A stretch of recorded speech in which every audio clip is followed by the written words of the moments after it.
नमस्कार मित्रांनो, सर्वांचे संतोष काळोखे या यूट्यूब चॅनलमध्ये सहर्ष असे स्वागत आहे. मित्रांनो, आज आपण शिक्षकांच्या आपणाला न मिळणाऱ्या वेळेवर चर्चा करणार आहोत.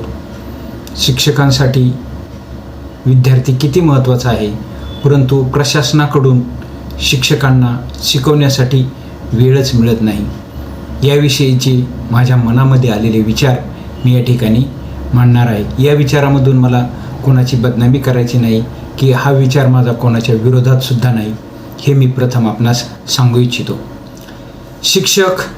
शिक्षक आहेत की रोबोट आहेत, हा प्रश्न आता शिक्षकांना पडत आहे. शिक्षण म्हणजे केवळ अभ्यासक्रम पूर्ण करणे नव्हे, तर विद्यार्थ्यांच्या मनात ज्ञानाची, जिज्ञासेची आणि संस्काराची ज्योत प्रज्वलित करणे होय. परंतु आजच्या काळात शिक्षकांच्या दैनंदिन कामकाजाकडे पाहिले तरी एक प्रश्न प्रकर्षाने जाणवतो. विद्यार्थ्यांना शिकवण्यासाठी शिक्षकांना वेळ कधी मिळणार? उदाहरणच जर घ्यायचे झालं तर या पुनर्रचित अभ्यासक्रमाच्या प्रशिक्षणाचे वेळापत्रक अनेक वेळा बदलावे लागले. पहिल्या वेळेस नियोजन ठरले तर जनगणनेचे कामकाज आले, त्यामुळे ते प्रशिक्षण पुढे ढकलण्यात आले. दुसऱ्या वेळेस पुन्हा परत नियोजन केले तर मतदार यादीचा SIR संदर्भातील BLOचे कामकाज पुढे आले आणि विविध शासकीय उपक्रम, प्रशिक्षणं आणि इतर जबाबदाऱ्या, यामुळे प्रशिक्षणाचे नियोजन वारंवार बदलले गेले. इयत्ता दुसरीच्या पुनर्रचित अभ्यासक्रमाचे प्रशिक्षण ठरलेल्या कालावधीत सुरू झाले. 2 दिवस प्रशिक्षण सुरळीतपणे पार पडले. मात्र तिसऱ्या दिवशीचे प्रशिक्षण अचानक थांबवावे लागले, कारण अन्न सुरक्षा मानके यांचे अधिकारी प्रशिक्षण देण्यासाठी तालुका ठिकाणी आले. त्यांनी येऊन ते प्रशिक्षण चालू केलं. त्याच दिवशी तालुक्याला ऑडिटसुद्धा लावण्यात आले. त्याच दिवशी शिक्षण परिषदेसाठी तज्ज्ञांचे प्रशिक्षण ठेवण्यात, एकाच दिवशी 3 कामं हे ठेवण्यात आलेले आहेत. मग साहजिकच शिक्षकांच्या मनात प्रश्न निर्माण होतो ना, एकाच दिवशी एवढ्या जबाबदाऱ्या असतील तर शिक्षकांनी नेमके कोणते कोणते काम प्राधान्याने करावे? इयत्ता दुसरीचे प्रशिक्षण पुढे गेल्याने त्यानंतरचे तिसरीचे व चौथीचे प्रशिक्षण आपोआप पुढे ढकलावे लागले. त्यामध्येच मिशन आरंभ परीक्षा आली, त्यामध्येच शिक्षण परिषद यासारख्या महत्त्वाच्या उपक्रमांची भर पडली आणि हे प्रशिक्षण आणखी पुढे गेले. मिशन आरंभ, शिक्षण परिषद हे उपक्रम निश्चितच विद्यार्थ्यांच्या गुणवत्ता वाढीसाठी महत्त्वाचे आहेत. विशेषतः मिशन आरंभ सारख्या उपक्रमांमुळे विद्यार्थ्यांना स्पर्धात्मक परीक्षांची तयारी करण्याची संधी मोठ्या प्रमाणात मिळते. या मिशन आरंभ परीक्षेमुळे अहिल्यानगर जिल्ह्यातील विद्यार्थी स्कॉलरशिप परीक्षेमध्ये राज्य गुणवत्ता यादीमध्ये मोठ्या प्रमाणात झळकायला लागलेले आहेत. हा उपक्रम अतिशय जिल्हा परिषदेने केलेला उपक्रम हा चांगलाच आहे. चांगल्या उपक्रमाला चांगलंच म्हटलं पाहिजे. विद्यार्थ्यांनी जिल्हा राज्य पातळीवर क्रमांक पटकावेत ही प्रत्येक शिक्षकाचीच इच्छा आहे. पण प्रश्न उपक्रमाचा नाही, प्रश्न आहे सर्व उपक्रमाचे नियोजन शिक्षकांच्या अध्यापनाच्या वेळेशी कसे संतुलित करायचे. मिशन आरंभच्या परीक्षेच्या प्रश्नपत्रिका परीक्षेपूर्वी उपलब्ध होतात. अनेक वेळा एका पेपरची अनेक पाने असतात. साधारण 2 विषय असतात. 2 विषयात एका विषयाला साधारण 7 ते 8 पेजेस येतात. 2 विषयाचे 16 पेजेस होतात. एका शाळेमध्ये 3री ते 7वी पर्यंतचे जर वर्ग धरले तर साधारण 3री पासून 7वी पर्यंतचे विद्यार्थी जर धरले आपण, तर ते 100, 150, 200 किंवा याच्यापेक्षा समथिंग कमी जास्त असू शकतात. मग अशा वेळेस हे 16 पेजेस छापाई कधी करायची? आणि बाहेर जर प्रश्नपत्रिका छापायला नेल्या तर प्रश्नपत्रिकेचा गोपनीयतेचा भंग होतो. त्यासाठी याचं नियोजन करणं, ही प्रश्नपत्रिका शिक्षकांना PDF स्वरूपामध्ये जी उपलब्ध होते त्याच्याऐवजी छापील स्वरूपात शिक्षकांपर्यंत पोहोचावी, ही सर्व शिक्षकांची अपेक्षा आहे. आणि बैठक व्यवस्था करणे, विद्यार्थ्यांची नियोजित वेळेत परीक्षा घेणे, ही संपूर्ण प्रक्रिया शिक्षकांसाठी मोठे व्यवस्थापनाचं काम ठरतं. आणि हे करत असतानाच दुसऱ्या दिवशी पुन्हा नियमित अध्यापन, ऑनलाईन माहिती, अहवाल, प्रशिक्षण आणि इतर प्रशासकीय कामे सुरूच असतात. शिक्षकांचा वेळ वाढत नाही, पण कामाची संख्या मात्र वाढतच जाते. यासोबतच अनेक शाळांमध्ये शिक्षकांची पदं रिक्त आहेत. पदोन्नतीची प्रक्रिया नाही, पदवीधर पदोन्नतीची नवीन भरती नाही आणि उपलब्ध मनुष्यबळ यामुळे निर्माण होणाऱ्या अडचणींचा थेट परिणाम शाळेच्या दैनंदिन कामकाजावर होतो. उदाहरणच जर घ्यायचे झाले तर आमच्या PM श्री जिल्हा परिषद प्राथमिक उच्च प्राथमिक माध्यमिक शाळा पिसोरेखांड तालुका श्रीगोंदा जिल्हा अहिल्यानगर या शाळेकडे पाहता येईल. इयत्ता 10वी पर्यंतचा प्रवास सुरू झालेल्या या शाळेत विद्यार्थ्यांना गुणवत्तापूर्ण शिक्षण देण्याची जबाबदारी वाढली आहे. मात्र त्याच वेळी शिक्षकांची उपलब्धता आणि मंजूर पदांची पूर्तता हा महत्त्वाचा विषय आहे.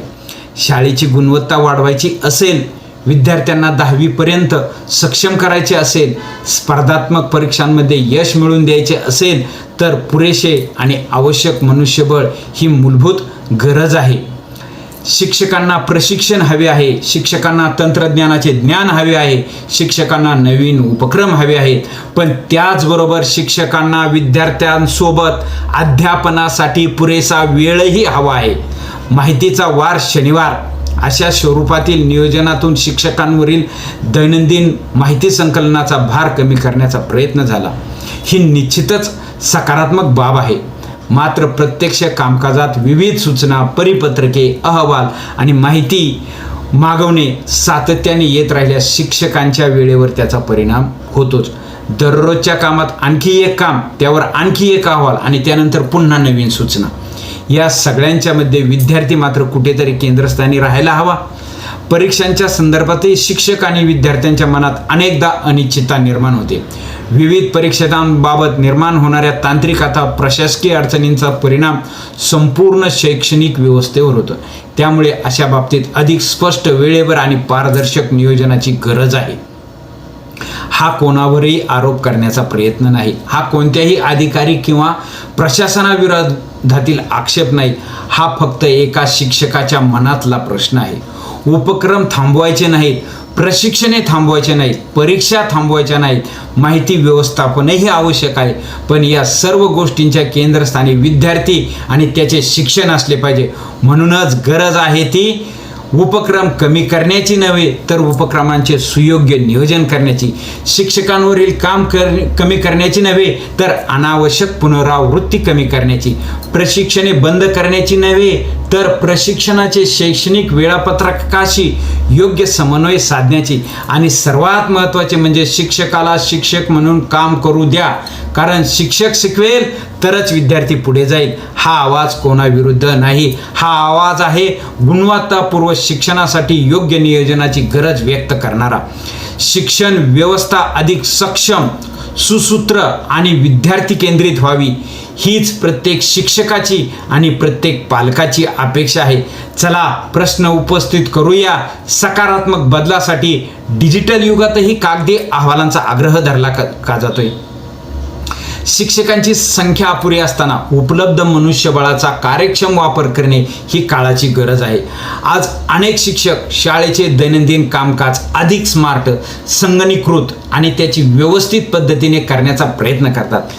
महिन्याभरातील आवश्यक नोंदी संगणकावर तयार करून महिनाअखेरीस त्याची प्रिंट काढून दप्तरी जतन करून ठेवली जाते. त्यामुळे माहिती सुरक्षित राहते, शोधणे सोपे जाते आणि वेळेचीही बचत होते. मात्र काही वेळा अशा संगणकीकृत स्वरूपातील अहवालाऐवजी हाताने लिहिलेला अहवालच हवा अशी अपेक्षा व्यक्त केली जाते. इथे प्रश्न कोणत्याही व्यक्तीचा नाही, प्रश्न आहे कार्यपद्धतीचा. एकीकडे संपूर्ण जग डिजिटलायझेशन, पेपरलेस ऑफिस आणि ई-गव्हर्नरच्या दिशेने पुढे जात आहे. मग शाळेतील प्रत्येक माहिती पुन्हा पुन्हा कागदावर हाताने लिहिण्याचा आग्रह कितपत आवश्यक आहे याचाही विचार होणे गरजेचे आहे. शिक्षकांची संख्या कमी असताना त्यांच्या वेळेचा उपयोग विद्यार्थ्यांच्या अध्यापनासाठी व्हायला हवा. जर एखादा शिक्षक संगणकाच्या माध्यमातून अचूक माहिती तयार करतो, त्याची प्रिंट काढतो, दप्तरी जतन करतो आणि आवश्यकतेनुसार ती माहिती तात्काळ उपलब्ध करून देऊ शकतो, तर त्या माहितीचे स्वरूप डिजिटल आहे की हस्तलिखित आहे यापेक्षा माहिती अचूक, अद्ययावत आणि उपलब्ध आहे का याला अधिक महत्त्व मिळायला हवे. कारण हाताने लिहिलेला प्रत्येक अहवाल शिक्षकाचा वेळ घेतो. तोच अहवाल संगणकावर तयार करण्यासाठी लागणारा वेळ तुलनेने कमी असू शकतो आणि वाचलेला वेळ विद्यार्थ्यांच्या अध्यापनासाठी वापरता पण येऊ शकतो. आज शाळांमध्ये शिक्षकांची पदे रिक्त आहेत, हा एक महत्त्वाचा विषय. अशा परिस्थितीत उपलब्ध शिक्षकाकडून अधिकाधिक प्रशासकीय काम करून घेण्यापेक्षा कामाचे सुलभीकरण, संगणकीकरण आणि एकाच माहितीची पुनरावृत्ती टाळणे याकडे अधिक गांभीर्याने पाहण्याची गरज आहे. शाळेतील गुणवत्ता केवळ अहवालाच्या अक्षरांमध्ये नसते, ती विद्यार्थ्यांच्या प्रगतीमध्ये दिसली पाहिजे. शिक्षकाने दिवसभर कागदपत्रे लिहिण्यात वेळ घालवला की विद्यार्थ्यांसोबत अध्यापन, मार्गदर्शन आणि गुणवत्ता वाढीसाठी वेळ द्यावा. हा प्रश्न कोणत्याही व्यक्तीच्या विरोधातला नाही. हा प्रश्न आहे, आपण शिक्षकाचा वेळ कागदासाठी वापरणार की विद्यार्थ्यांसाठी. म्हणूनच बदलत्या काळानुसार शाळेतील प्रशासकीय कामकाजातही स्मार्ट वर्ग, डिजिटल नोंदी, पेपरलेस पद्धती आणि अनावश्यक पुनरावृत्ती टाळण्याच्या कार्यपद्धतीला प्रोत्साहन मिळणे आवश्यक आहे. शिक्षकांचा वेळ वाचला तर तोच वेळ विद्यार्थ्यांना मिळेल आणि शेवटी कागद कमी झाला म्हणून शिक्षण कमी होत नाही, पण शिक्षकाचा अध्यापनाचा वेळ कमी झाला तर त्याचा परिणाम विद्यार्थ्यांच्या शैक्षणिक गुणवत्तेवर नक्कीच होतो. शिक्षकांना शिक्षक म्हणून काम करू द्यावी ही आम्हा सर्व शिक्षकांची अपेक्षा आहे. विद्यार्थी शाळेत येताना एका साधी अपेक्षा घेऊन येतो, आज आमचे सर वर्गात येतील, आम्हाला काहीतरी नवीन शिकवतील. पण आज अनेक ठिकाणी शिक्षकांच्या वर्गातील वेळेपेक्षा प्रशासकीय कामकाजाचा व्याप अधिक वाढताना दिसतोय.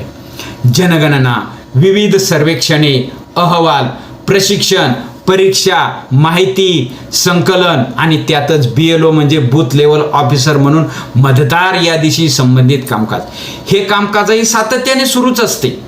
त्यामुळे शिक्षकांना शाळेतील अध्यापन आणि प्रशासकीय जबाबदारी यांचा समतोल साधताना मोठा ताण सहन करावा लागतो. प्रश्न कोणत्याही विभागाचा नाही किंवा अधिकाऱ्याचा विरोध करण्याचाही नाही. प्रश्न आहे कामाचे योग्य विभाजन करण्याचा.